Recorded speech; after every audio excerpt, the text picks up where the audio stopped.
Hi friends, good morning to all of you. आज हम लोग एसआई का पार्ट 3 पढ़ेंगे और 16 से पढ़ेंगे। 15 तक हम लोग पढ़ लिए हैं। और बार बार बोलते हैं कि कभी भी आप लोग को वीडियो में किसी भी तरह की कुछ प्रॉब्लम्स होती है, कोई क्वेश्चंस में प्रॉब्लम्स होती है, तो एक बार दो बार देखा करिए। और फिर भी प्रॉब्लम्स होती है तो आप कमेंट बॉक्स में डालिए, ठीक है। वैसे मुझे पूरा विश्वास है कि प्रॉब्लम्स नहीं होनी चाहिए। और फर्स्ट बार जो लोग भी वीडियो देख रहे हैं वो वीडियो को लाइक, सब्सक्राइब, शेयर करना ना भूलें। बेल आइकन भी क्लिक करें ताकि आप लोगों को नेक्स्ट वीडियो जब अपलोड हो तो उसका इंफॉर्मेशन मिलता रहे। क्वेश्चन नंबर 16 में कहता है कि कोई धन 10 वर्ष में अपने का दुगुना एसआई की वार्षिक दर से हो जाता है तो दर बताएं। चाहे तो इसको फॉर्मूला से या ट्रिक से हम लोग बना सकते हैं, लेकिन सबसे पहले कंसेप्ट समझिए। कोई धन 10 वर्ष में, टाइम क्या दिया हुआ है? टाइम कहता है 10 ईयर्स और दुगुना हो जाता है। अपने का जब दुगुना हो जाता है इसका क्या मतलब है?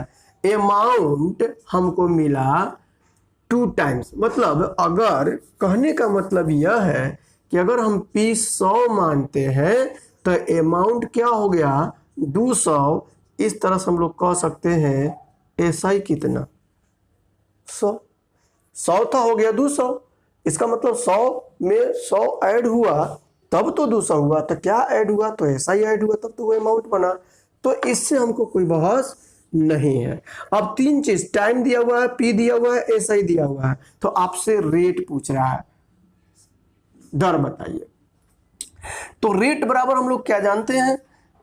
SI into 100 by P into T. अब एसआई की जगह हम लोग 100 लिखेंगे, गुने 100 डिवाइडेड बाई 100 गुने 10। यह कट करके हमको देगा 10%।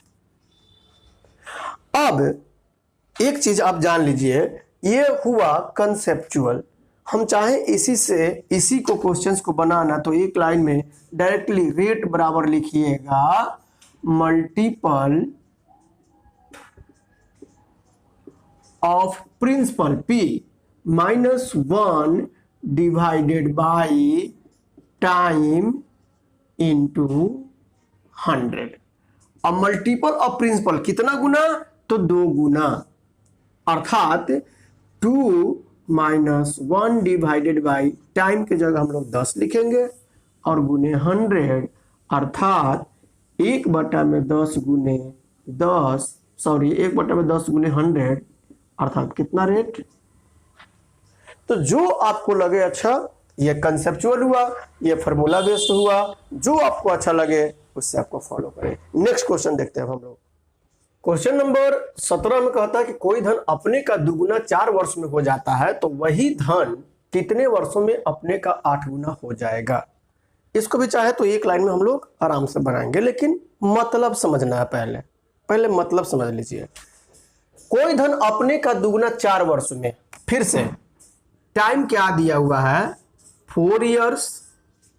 अपने का दुगुना, इसका मतलब अगर P 100 है तो एसआई भी क्या होगा?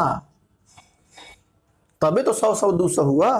3 गुना कहता था ऐसा ही 200 हो जाता, 4 गुना कहता था ऐसा ही 300 हो जाता। मतलब जितना कहे उससे एक कम। अगर P 4 गुना तो P अगर हो जाता है कहे तो P अगर 1 तो जितना, फिर क्या बचा? 3 बचा। वैसे भी हम लोग करके बना सकते हैं, आराम से बनेगा, लेकिन 100 मान के बनेगा, जल्दी बनेगा, ठीक है। अब यहां से हम लोग रेट तो निकाल सकते हैं। तो रेट बराबर क्या लिखेंगे हम लोग? 100 गुने 100 बटा में 100 गुने 4, अर्थात रेट क्या मिला? 25%। अब क्या कहता है? तो वही धन कितने वर्षों में? अब आपसे टाइम पूछ रहा है, नहीं मालूम। रेट तो मालूम चल गया 25%। वर्षों में अपने का 8 गुना। इसका मतलब अगर P 100 तो एसआई कितना? 700। तो क्या टाइम ना निकाल लीजिएगा? अब टाइम बराबर क्या कहिएगा? तो टाइम बराबर हो जाएगा आपका 700 गुने 100 बटा में 100 गुने 25, अर्थात 100 से 100 कट, 0 से 0 काट दीजिए। ये 4 बार में 7 28 ईयर्स। इसी को हम लोग चाहें तो एक लाइन में बना सकते हैं। देखिए ये कंसेप्चुअल्स हुआ। अब क्या कहता है, कोई धन अपने का दुगुना 4 वर्षों में हो जाता है।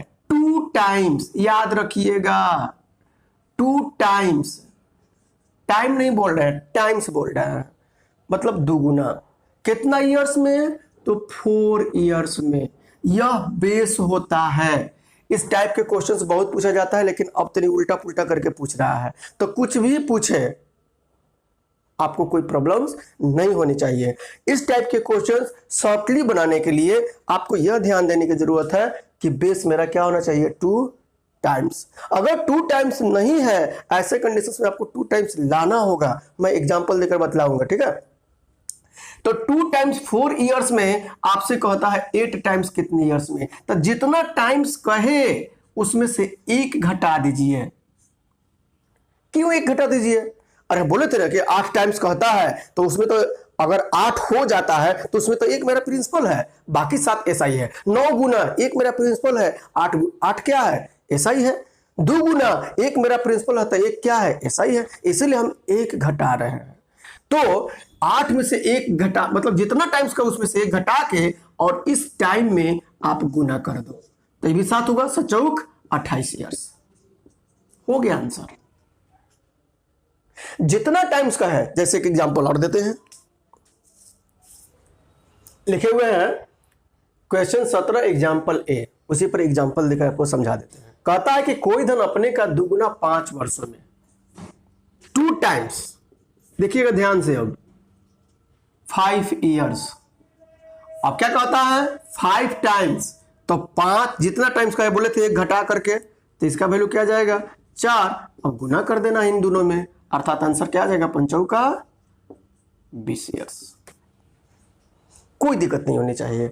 अब कभी कभी प्रॉब्लम्स आजकल पूछ रहा है, खास करके एसएससी के एग्जामिनेशंस में, ऐसे ना, अगर हम बोले हैं कि बेस 2 होना चाहिए तो वो बेस 2 ना दे करके कुछ और दे देता है। आइए देखते हैं उसको कैसे बनेगा। एग्जाम्पल 17 का बी में कहता है कि कोई धन अपने का 5 गुना 8 वर्षों में हो जाता है, तो वही धन अपने का 9 गुना कितने वर्षों में होगा? वहां छोड़ दिए हैं, समझ सकते हैं आप लोग बराबर में इंट्रोगेशन। अब हम बोले हैं कि ऐसे क्वेश्चंस में आपका बेस 2 होना चाहिए। यहां तो नहीं है, तो कोई दिक्कत नहीं है, लिखिए। लेकिन 2 टाइम्स ये तो हमको नहीं जानकारी है, लेकिन 5 टाइम्स तो जानकारी है। 5 टाइम्स कितना? तो 8 ईयर्स। अब हम लोग क्या करते हैं, जब भी बोलते हैं कि अगर मेरा बेस अगर 2 टाइम्स है और 5 टाइम्स पूछे, 6 टाइम्स पूछे, 7 टाइम्स, तो 1 घटा के गुना करना है। तो अगर 5 टाइम्स ये दिया हुआ है तो 5 में से हम 1 घटाए होंगे, जो आया होगा इसमें और इसमें हम गुना किए होंगे, तबे तो मेरा वैल्यू ये आया। इससे पहले क्वेश्चन देखिएगा कि 2 टाइम्स, यहां पर जो भी डिजिट था हमसे जितना कहता था 2 के बाद 3, 4, 5, 6 कुछ भी टाइम्स पूछता था, तो हम उसमें से एक घटा करके उसमें गुना करते थे, तब ये मेरा आंसर मिलता था। तो यहां पर तो दिया हुआ 8 ईयर्स, कितना में? मतलब 5 टाइम्स 8 ईयर्स में। तो हम क्या किए होंगे, इस यहां के डिजिट से 1 घटा के गुना किए होंगे, तब तो 8 आया होगा। तो 5 में से 1 घटा तो 4 बचा, 4 में हमने कितना से गुना किया कि 8 आया। नहीं आता है तो भाग करके देख लीजिएगा, इसमें 4 से भाग करेंगे तो यहां पर क्या मिलेगा? तो 2 मिलेगा। कोई दिक्कत नहीं। अब जब हमको बेस मिल गया कि 2 टाइम्स 2 ईयर्स में, अब हमसे कहता है 9 गुना, तो 9 टाइम्स कितना? तो 9 में से 1 घटा करके इसमें गुना कर देंगे, तो क्या 9 में से 1 घटेगा तो 8, 8 दूनी 16 ईयर्स। एक और एग्जांपल देते हैं आपको, तब समझ में आ जाएगा। 17 का सी में कहता है कि कोई धन अपने का 5 गुना 7 वर्षों में हो जाता है,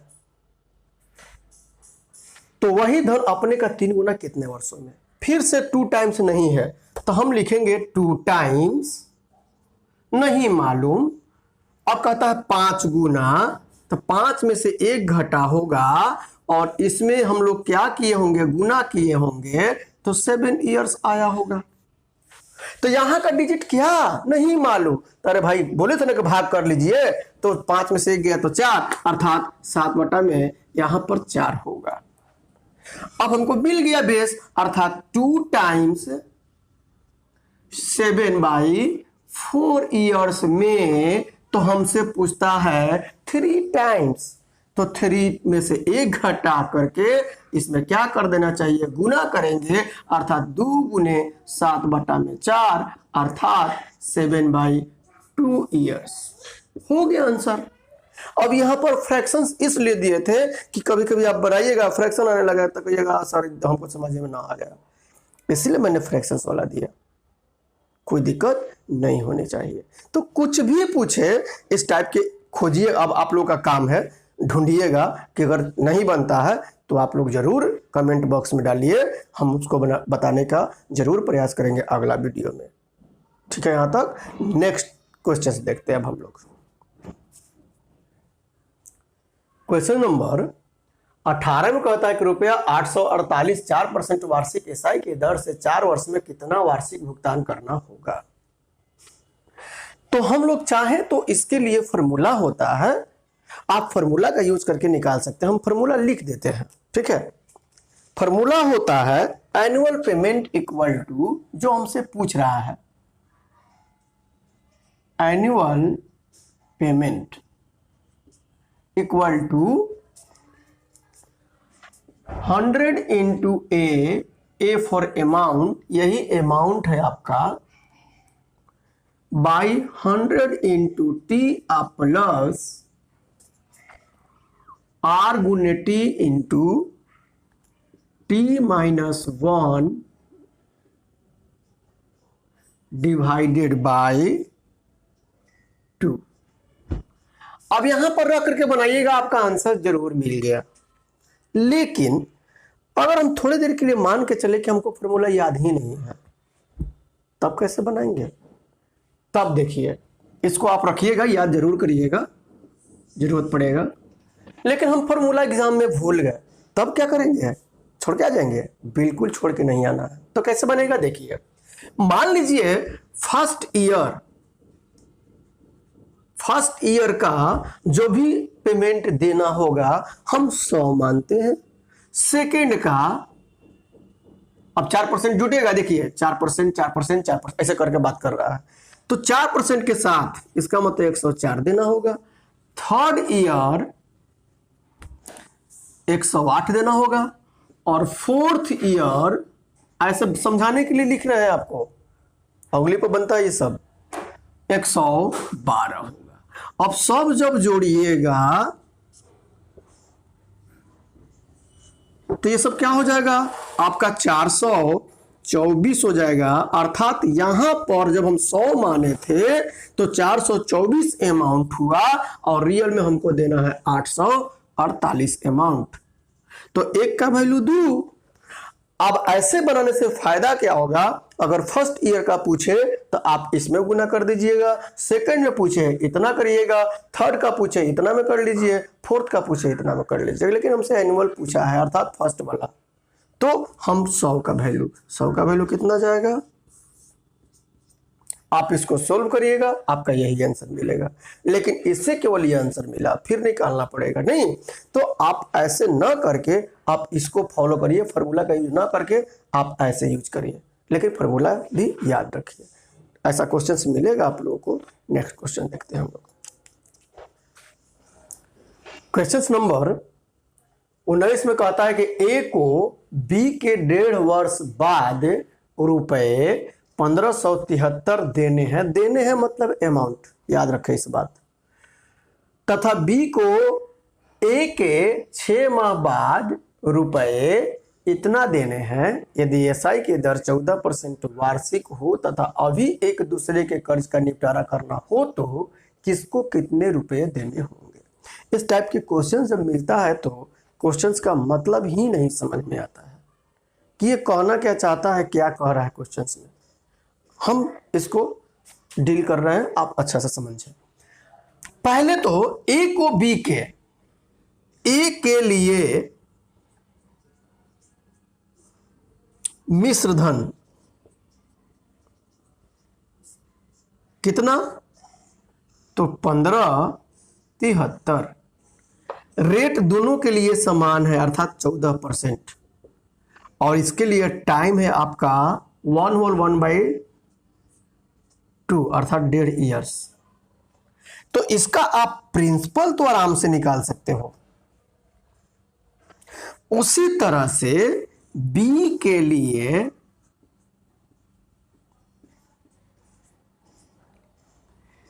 मिश्रधन 1,444.5, रेट इसके लिए भी 14% है और इसका टाइम है 1/2 ईयर। तो इसका भी आप पी निकालेंगे। और पी कैसे निकलेगा, जो डायरेक्टली फॉर्मूला हम बतलाए थे। क्या फॉर्मूला बतलाए थे, तत्काल धन बराबर क्या होता है, आप लोगों को बताए थे, amount into 100 by 100 plus RT। आप देख लीजिएगा फॉर्मूला, तो उससे हम लोग डायरेक्टली तो निकाल सकते हैं पी का मान। फॉर्मूला रखेंगे अमाउंट इंटू 100 अर्थात इतना गुने 100 by 100 plus RT, 100 plus RT। तो इसमें 100 प्लस RT करेंगे तो कितना जाएगा, 21 जाएगा।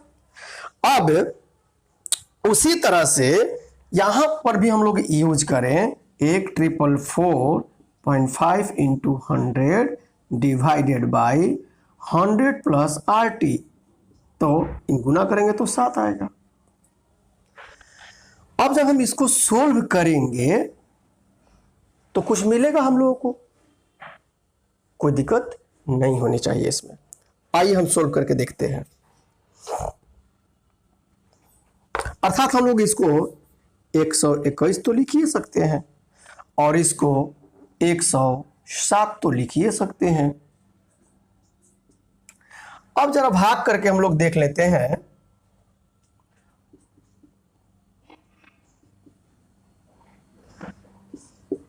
एक 121, चलिए एक बार में 121 6 3 बार में ये कट जाएगा अर्थात 13 बार में, अर्थात यह 13 बार में कट गया। इस तरह से मेरा यहां पर 1300 मिला और इसको अगर हम सोल्व करते हैं फिर 1 4 4 4 5 107, एक बार में 107 14 7 3 4 हो गया। अब इसको हम लोग 3 बार में करेंगे तो क्या जाएगा, 321 अर्थात 3 5 फिर 5 उतर गया 5 से, मतलब 135 बार में। तो 135 एक ही जीरो जाएगा क्योंकि यहां पर पॉइंट था, तो समझ गए आप लोग। अब समझने की बात है कि जब हमको P मिल गया तब सुनिएगा ध्यान से,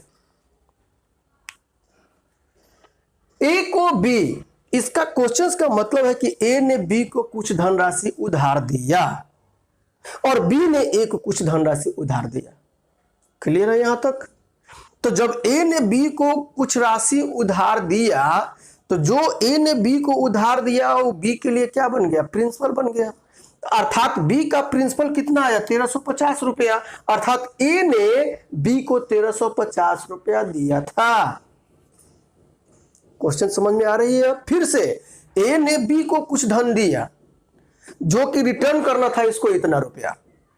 इसका मतलब कुछ धन दिया था, कुछ SI की दर पर टाइम दिया था और B SI के साथ A को रिटर्न करता, लेकिन A ने कितना दिया था ये तो क्लियर नहीं है। तो वही हम निकाले हैं B के लिए, B का प्रिंसिपल कितना, 1350, अर्थात 1350 A ने B को दिया था। A के पास आया कितना, A का प्रिंसिपल अब कितना बचा, कितना, अर्थात A ने 1300 रुपया दिया था A को, A ने B को दिया 1350, B ने A को दिया 1300। तो A के पास अब 1300 रुपया है लेकिन B के पास तो 1350 है। इसका क्या मतलब है, इसमें तो कमी हो रही है। अतः कर्ज का निपटारा करने के लिए क्या लिखेंगे हम लोग, अतः कर्ज के निपटारा के लिए B को रुपए 50 ए को देने होंगे।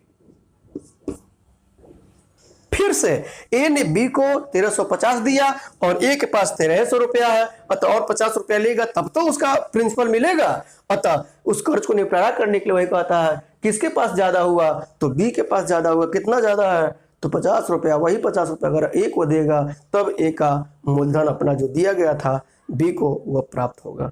अर्थात इसीलिए हम लिखे हैं बी को रुपये 50 ए को देने होंगे। कहला कर्ज का निपटारा करने के लिए, वही बोल रहा है कर्ज का निपटारा। तो एक बार, दो बार, तीन बार वीडियो इसको देखिए, अच्छा से समझ में आएगा। मेरी बातों को अच्छी तरह से समझने का प्रयास करें कि हम कहना क्या चाहते हैं, तब बिल्कुल समझ में आएगा। Okay, next questions. Question number 20 में कहता है कि दो व्यक्तियों जिनमें प्रत्येक को रुपये 1500 अलग अलग दर पर उधार दिया जाता है, 3 वर्ष के बाद प्राप्त एसआई का अंतर रुपये 13.50 हो तो दर का अंतर बतलाएं। आपके पेज में जो होगा पहले ही 1500 लिखे हुए हैं और लास्ट के ब्रैकेट में लिखे होंगे दोनों व्यक्ति को अलग अलग 1500 रुपये दिया जाता है। याद रखें इस चीज को। तो इसीलिए एक लाइन में हम इसको कर दिए, कोई दिक्कत नहीं है। मतलब क्वेश्चंस का समझ में आना चाहिए। अर्थात दोनों व्यक्ति को अलग अलग 1500 रुपया, प्रत्येक का मतलब होता है एक को 1500 तो दूसरा को भी 1500 ही दिया गया, लेकिन दोनों को रेट का जो डिजिट है वो अलग अलग है, रेट अलग अलग दिया गया है। तब कहता है 3 वर्ष के बाद प्राप्त एसआई का अंतर और टाइम दोनों का सेम है। अर्थात प्रिंसिपल दोनों का सेम, टाइम दोनों का सेम, लेकिन रेट अलग अलग है। तो जब रेट अलग अलग होगा, सिंपल सी बात है एसआई भी अलग अलग होगा और उसी एसआई का अंतर क्या कहता है, रुपये 13.5। ऐसे केस में स्टूडेंट्स क्या करते हैं, सभी स्टूडेंट्स लगभग स्टूडेंट्स प्रयास करते हैं कि first of all you have to find what is the real rate, after that you find out the differences between the rate. But हम ये नहीं करेंगे, एक लाइन में बनेगा, देखिएगा कैसे। एक लाइन में यह जो 13.5 ये तो एसआई का अंतर है ना, तो जो एसआई का अंतर अगर हम इसको ऐसा ही मान के चलेंगे, इसको ऐसा ही मान के चलेंगे और जो मेरा रेट आएगा, अगर यह ऐसा ही हो गया, टाइम हो गया 3 साल, प्रिंसिपल को मान लिए 1500, अब जो इससे रेट निकलेगा वो रेट रियल थोड़ी निकलेगा, वो रेट क्या निकलेगा, अगर ये ऐसा ही डिफरेंस है तो वो रेट भी डिफरेंस ही निकलेगा।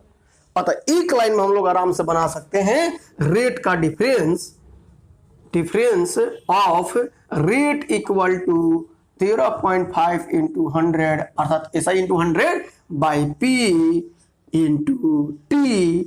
अब पॉइंट को हटा देते हैं, यहां 10 कर देते हैं, तो 1 2 और 15 9 135, 3 से भाग करेंगे 3, अतः 0.3%। हमको कोई जरूरत नहीं है कि पहला व्यक्ति को किस रेट पर दिया गया, दूसरा व्यक्ति को किस रेट पर दिया गया, क्योंकि हमसे वो पूछा ही नहीं है। हमसे क्या पूछा है, what is the difference between the rates. तो ऐसे केस में रेट्स के जब डिफरेंस पूछ रहा है तो रेट का डिफरेंस कितना, 3.3%। अर्थात अगर मान के चले कि एक को अगर 5% पर दिया गया है तो दूसरा को हो सकता है 5.3% पर या 4.7% पर, क्योंकि दोनों का डिफरेंस हमको 0.3% लाना है। अतः डायरेक्टली आंसर मेरा मिल गया। नेक्स्ट क्वेश्चन देखते हैं हम लोग। क्वेश्चन नंबर 21 में कहता है कि रुपये 2600 को 2 पार्ट में उधार इस प्रकार दिया जाता है कि फर्स्ट पार्ट को 10% ईयरली का मतलब वार्षिक एसआई की दर पर 5 वर्ष में प्राप्त एसआई तथा सेकंड पार्ट को 9% ईयरली 6 वर्ष में प्राप्त एसआई बराबर हो। तो फर्स्ट पार्ट, इससे पहले आप लोगों को याद होगा हमने मिश्र धन अर्थात अमाउंट बराबर करने का तरीका बतलाए थे कैसे।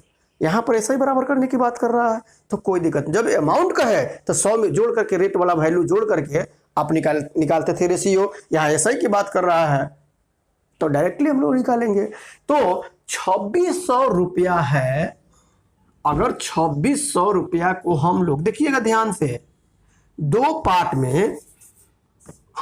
पार्ट में ए और बी मान लें थोड़े देर के लिए, 2 पार्ट, ये फर्स्ट ये सेकंड, ए और बी। तो एसआई बराबर कहता है, ध्यान से, इसका क्या कहता है, फर्स्ट पार्ट का 10% 5 साल, तो 10 × 50, कोई दिक्कत नहीं। ए का 50, ऐसा ही कह रहा, अगर यही कहता है अमाउंट बराबर हो जाए तो 150 निकालते हैं हम, लेकिन ऐसा ही कहता है, तो ए का 50%। और सेकेंड पार्ट को 9%, 6 वर्ष नक्षक 54, इसका 54% निकालेंगे हम, कोई जरूरत नहीं निकालने का। देखिएगा ध्यान से कैसे बनता है। तो ये भी एसआई हो गया, ये भी अब एसआई हो गया। ये हम प्रिंसिपल माने थे, ए और बी प्रिंसिपल माने हैं, अब ये दोनों मिलके क्या हो गया, एसआई हो गया। तो यही तो बोल रहा था कि दोनों बराबर हो जाए, कोई दिक्कत नहीं होनी चाहिए। अर्थात इसी को हम लोग कह सकते थे 50A बराबर 54B। अब कहिएगा सर परसेंटेज कहाँ गया, अरे भाई बटा में सब यहाँ भी, बटा में सब यहाँ भी, 100 कट जाएगा, इसलिए छोड़ देते हैं। तो इसलिए A/B तो हम लोग निकाल सकते हैं, क्या जाएगा 54/50 अर्थात 27/25। अर्थात A का प्रिंसिपल 27 है तो B का प्रिंसिपल 25। अर्थात फर्स्ट पार्ट अगर 27 है तो सेकेंड पार्ट 25। हमसे पूछा है फर्स्ट पार्ट अर्थात 27 का वैल्यू। तो दोनों मिलके कितना, तो 52, और इसी 52 का वैल्यू 2600। एक का वैल्यू तो आप लोग निकाल सकते हैं, 50 आएगा, 5 दूनी 10, 50 25, कोई दिक्कत नहीं। तो आपसे फर्स्ट पार्ट 27 का वैल्यू पूछा है, तो 7 × 5 = 35, 5 दूनी 10, 3। एक बार दो बार वीडियो को देखा करिए और जो बोल रहे हैं उसको जरूर समझने का प्रयास करें। नेक्स्ट क्वेश्चन देखते हैं हम लोग। क्वेश्चन नंबर 22 में कहता है कि एक निश्चित धन किसी निश्चित समय में 5% के दर से रुपए 575 हो जाता है मीन्स अमाउंट, जबकि इतने समय में ही रुपए 750 4% के दर से रुपए 840 हो जाता है, तो वह धन बतला। मतलब यहां वाला धन बतलाना है, अर्थात एक निश्चित धन यही बतलाना है किसी निश्चित समय में। अब वो तो समय भी नहीं मालूम, तो अगर हम यहां से ट्राई करेंगे यहां तक, पहले ही यहां से हम लोग ट्राई करेंगे तो मेरा क्वेश्चन सभी नहीं बनेगा। क्यों नहीं बनेगा, क्योंकि 2 को मिसिंग है। याद रखें एसआई और सीआई के केस में total 5 terms, amount, principal, rate, time, SI, और सीआई पढ़ेंगे तो सीआई, 5 टर्म्स होता है। इस 5 टर्म्स में कोई भी अगर 3 टर्म्स दिया रहे तो चौथा पांचवा आप आराम से निकाल सकते हो। कोई 2 टर्म्स दिया रहे और एक्स्ट्रा इंफॉर्मेशन दिया रहे तो आप तीसरा चौथा पांचवा सब निकाल सकते हैं। लेकिन केवल 2 टर्म्स या 1 टर्म्स दिया रहे और कोई भी एक्स्ट्रा इंफॉर्मेशन आपको नहीं मिलता है, ऐसे केस में क्वेश्चंस का आंसर होता है कांट बी डिटरमाइंड। मैं डील करूंगा उसको, अभी बहुत से क्वेश्चंस पढ़ाना है, याद रखें इस चीज को। तो यहां पर तो 2 टर्म ही दिया हुआ है, रेट दिया है 5%, आए हुए अमाउंट दिया हुआ है, यहां से हम क्वेश्चंस नहीं बना सकते हैं। तो आगे क्या कहता है, जबकि इतने ही समय में, अर्थात यह समय और यह समय दोनों सेम है, इतना ही समय में, चलिए इस लाइन के लिए इतना ही समय में, अर्थात टी नहीं मालूम, इतना ही समय में रुपए 750 यहां पी दे दिया, इसके लिए 750, रेट 4% और अमाउंट कहता है 840 हो जाता है। ये अमाउंट है, अतः एसआई तो निकाल सकते हैं हम लोग। तो 840 माइनस 750 बराबर 90, कोई दिक्कत नहीं, देख लीजिएगा आप लोग। अब जब यहां पर तीनों मिल गए तो हम टाइम तो आराम से निकाल सकते हैं। तो टाइम बराबर क्या कह दे, अब देख लीजिए टाइम बराबर हो जाएगा आपका कितना, एसआई अर्थात 90 × 100 डिवाइडेड बाई 750 × 4। तो 0 से 0 कट गया, 25 से काटेंगे तो 4 बार में, 25 से काटेंगे तो 3 बार में, 4 से 4 या 3 से 3, अर्थात टाइम क्या मिला हमको, 3 इयर्स मिल गया। कोई दिक्कत नहीं इस लाइन से। अब क्या कहता है, अब ऊपर वाला लाइन पढ़ेंगे। एक निश्चित धन P का मान हमको नहीं मालूम यहां, चलिए यह P1 इसको हम P2 मान लेते हैं। तो यहां P1 नहीं मालूम, किसी निश्चित समय से, तो समय तो मिल गया 3 इयर्स, अर्थात टाइम 3 इयर्स समय से रुपए 575 हो जाता है। क्लियर है ये? फिर से, एक निश्चित धन किसी निश्चित समय में 5% के दर से आपका रेट दे दिया 5%, 575 हो जाता है, अर्थात अमाउंट 575। ठीक है यहां तक? तो याद होगा तत्काल धन बतलाए थे, तो P बराबर क्या, P बराबर तो हम लोग लिख सकते हैं amount into 100 by 100 plus RT, 15, अर्थात इसको हम लोग अगर सोल्व करें, अर्थात इसको हम लोग 115 भी तो कह सकते हैं, और 5 से काटिएगा तो यहां पर क्या देगा, अर्थात उस P का मान क्या मिला हमको, 500 रुपया। कोई दिक्कत नहीं होनी चाहिए। नेक्स्ट क्वेश्चन देखते हैं हम लोग।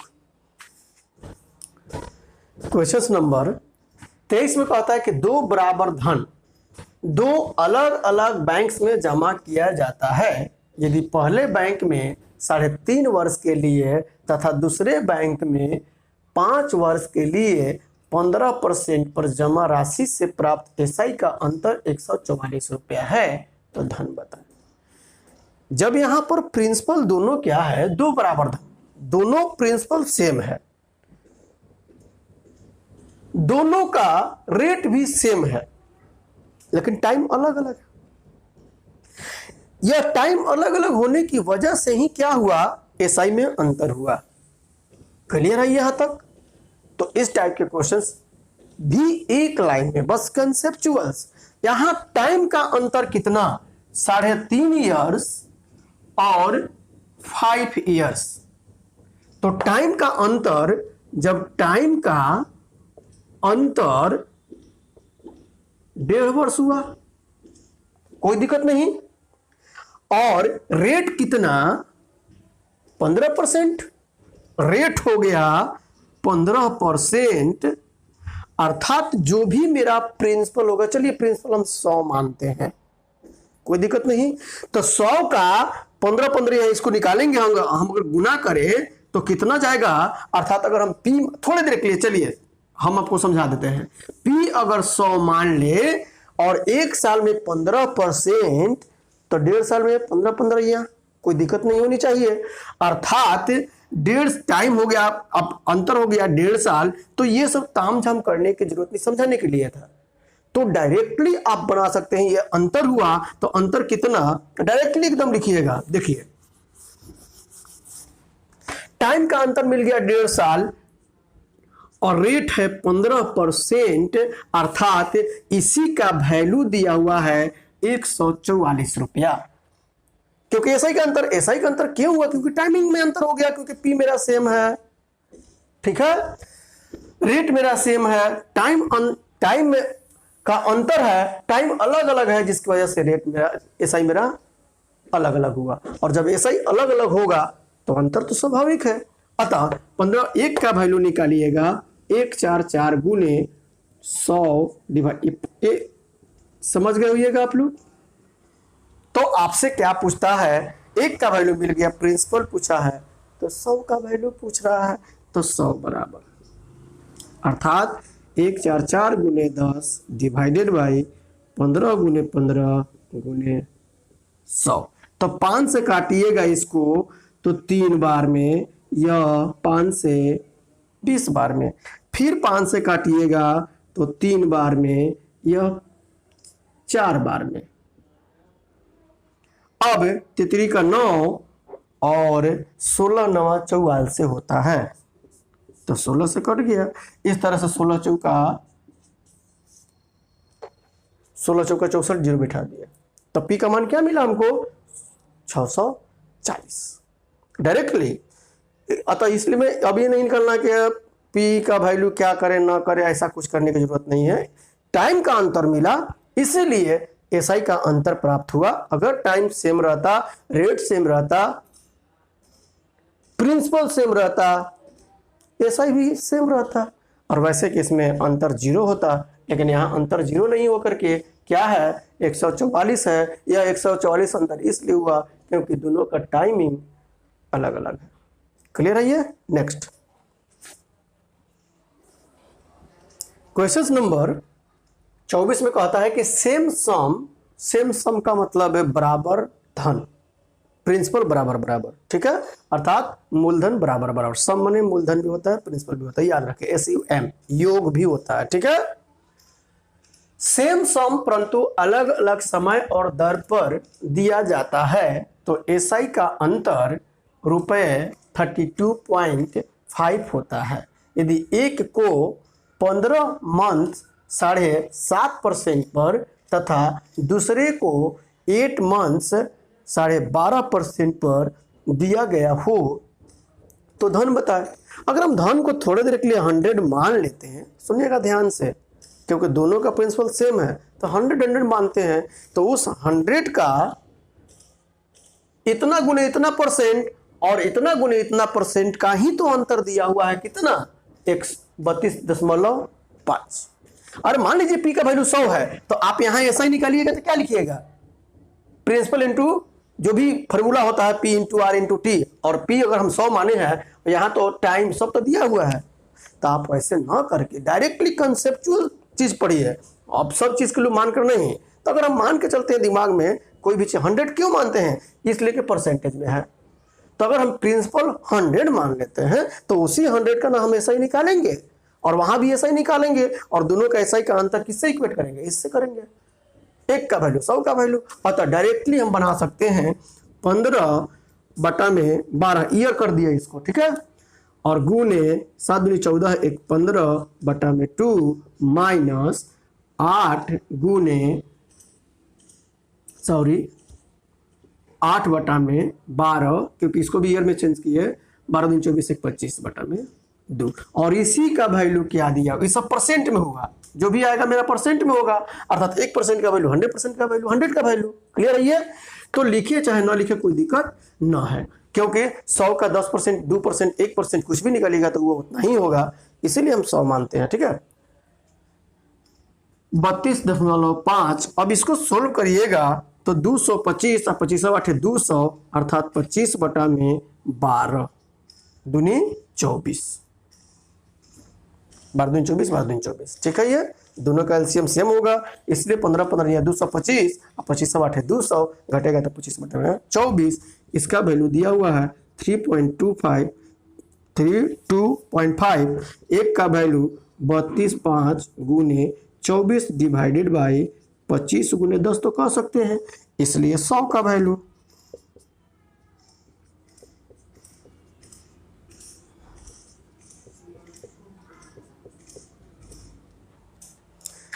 अब देखिए ये काटेंगे हम लोग तो एक जीरो कट गया, 5 से 2 बार में 5 बार में, और इसको काटिए 6 65 बार में, अर्थात आंसर क्या जाएगा 65 गुने 24 गुने 2, अर्थात 130 गुने 24, 13 चौका 52, 13 दूनी 26 और 5,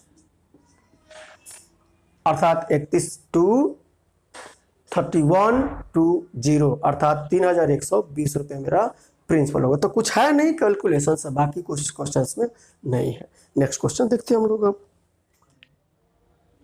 क्वेश्चन नंबर 25 में कहता है कि एक व्यक्ति एक बैंक में ₹500 3% वार्षिक एसआई की दर पर तथा दूसरे बैंक में ₹600 4.5% वार्षिक एसआई की दर पर इस शर्त पर जमा किया कि दोनों पर कुल 126 रुपए एसआई प्राप्त हो, तब वह अपना धन वापस कर लेगा। तो उसका टाइम बतलाइए। कुछ है नहीं इसमें, चलिए देखिएगा। एक व्यक्ति एक बैंक में ₹500, बैंक मान लीजिए ए, बैंक ए में पी डाला 500 रुपया, रेट हुआ 3%, टाइम नहीं मालूम हमको, यही निकालना है। और बैंक बी में P P डाला 600 रुपया, इसमें रेट है 4 दूनी 8 1 9 बटा में 2%। यहाँ भी टाइम वही है जो यहाँ पर है, यही हमको निकालना है। तब क्या कहता है कि जब दोनों पर हमको SI मिला करके 126 रुपया होगा तब हम अपना धन वापिस लेंगे। अब ऐसे केस में हम थोड़ी देर के लिए क्या करते हैं, चलिए टाइम 1 साल। अब बताइए यहां पर SI कितना होगा, तो 3 + 3 15 रुपया होगा, और यहां पर SI कितना होगा इसको निकालिएगा तो 9 × 27 रुपया होगा। जब हम टाइम 1 साल माने थे, जब इसका भी टाइम 1 साल इसका भी टाइम 1 साल, तो दोनों पर हमको SI क्या मिला, ब्याज कितना मिला, देख लीजिएगा 7 × 5 = 12, 2 × 1 = 4। तो 1 साल में 42 रुपया आखिर वो टाइम बताना है जिससे कि हमको SI क्या मिल गया 126। इसलिए रियल टाइम बराबर 126 / 42। कोई दिक्कत नहीं होनी चाहिए। नेक्स्ट क्वेश्चन देखते हैं। क्वेश्चन नंबर 26 और 27 या आपको बनाना है, सेल्फ लिख देते हैं, क्योंकि क्वेश्चन नंबर 17 का ABC करके इसी टाइप के मैंने आपको पढ़ाया है, उस पर मैंने कुछ आपको प्रॉब्लम दे दिए हैं। आप लोग बना करके इसका आंसर कमेंट बॉक्स में जरूर डालेंगे। नेक्स्ट क्वेश्चन देखते हैं हम लोग। क्वेश्चन नंबर 28 आपके पेज में नहीं होगा, उसको लिख लीजिएगा आप लोग। और यह मेरे पेज का लास्ट क्वेश्चन है, लेकिन याद रखें अब पार्ट 4 भी मैं पढ़ाऊंगा, और कुछ आजकल के जैसे 16 17 18 19 में और जनवरी फरवरी के 20 के एग्ज़ाम में कुछ एक्स्ट्रा SI से रिलेटेड क्वेश्चंस पूछा गया है, मैंने उसको भी कलेक्ट किया है, मैं वो भी पढ़ाऊंगा। तब हम लोग बुक देखेंगे, याद रखिए इस चीज़ को। इसलिए कल से जो पार्ट 4 मिलेगा आपको, अर्थात जो नेक्स्ट वीडियो मिलेगा SI का, अर्थात पार्ट जो 4 मिलेगा उसमें एक्स्ट्रा क्वेश्चंस होगा जो आपके पेज में नहीं होगा। तो आप लोग पेशेंस रख करके आप लोग उस क्वेश्चंस को लिखें और अपने पास रखें और उसको भी पढ़ें, क्योंकि वो एकदम बिल्कुल अपकमिंग आने वाले एग्जामिनेशन के व्यू से मैं पढ़ा रहा हूँ। ठीक है, ये सब चीज़ तो हम लोग पढ़ भी करेंगे, पढ़िए लिए, लेकिन हम लोग को अप टू डेट भी रहनी है। इसीलिए मैंने कलेक्ट करके अब एक्स्ट्रा क्वेश्चंस भी इससे ज़्यादा है, यहाँ तो 28 है, उसमें लगभग 40 क्वेश्चंस है, मैं वो भी पढ़ाऊंगा। तब हम लोग फिर RS अग्रवाल नवीन का बुक से प्रॉब्लम्स देखेंगे। ठीक है, तो यह टाइप भी मैं पढ़ा चुका हूँ आपको, जैसे क्वेश्चन नंबर 16 आज पढ़ाए हैं, तो 16 की टाइप का है, लेकिन थोड़ा सा अलग आपको लगेगा। कहता है कोई धनराशि SI की किसी वार्षिक दर से 5 वर्ष में दुगनी हो जाती है तथा किसी अन्य दर से 12 वर्ष में अपने का 3 गुनी हो जाती है, तो कम ब्याज वाला दर बताना है। तो कुछ है नहीं। अब देखिए 5 वर्ष दुगनी, तो रेट बराबर क्या लिखवाए थे, क्वेश्चन नंबर 16 याद करें, 16 नंबर फिर से देख ले एक बार। रेट बराबर क्या लिखवाए थे, मल्टीपल ऑफ प्रिंसिपल। तो यहाँ दुगुनी कहता है तो 2 - 1 बटा में टाइम कहता है 5 और गुने 100, अर्थात इस तरह से यहाँ पर 20% R1 हुआ। और यहाँ पर R2 अगर हम निकालें, यहाँ पर कहता है 3 गुनी, अर्थात 3 - 1 / 12 गुने 100,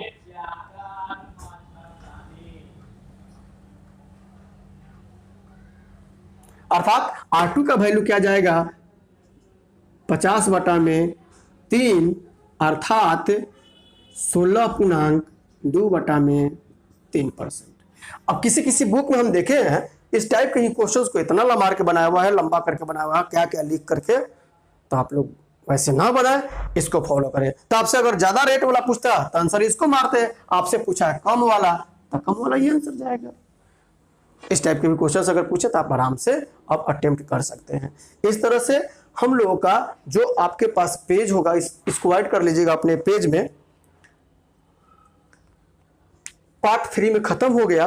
अब आपका काम यही है कि आप इसको बार बार देखें और एक्स्ट्रा वीडियो जरूर देखें, अर्थात एक्स्ट्रा जो क्वेश्चंस मैं पढ़ाता हूं वह आने वाले एग्जाम में अप टू डेट करते हुए मैं उसको पढ़ाता हूं, अतः उसको नेगलेक्ट ना करें। वो क्वेश्चंस जो आप पढ़ा रहे हैं वो मेंस में जरूर ही पूछता है, अतः उसको नेगलेक्ट ना करें। वीडियो पूरा देखें आप लोग, और वीडियो को लाइक सब्सक्राइब करना ना भूलें। Thank you, bye.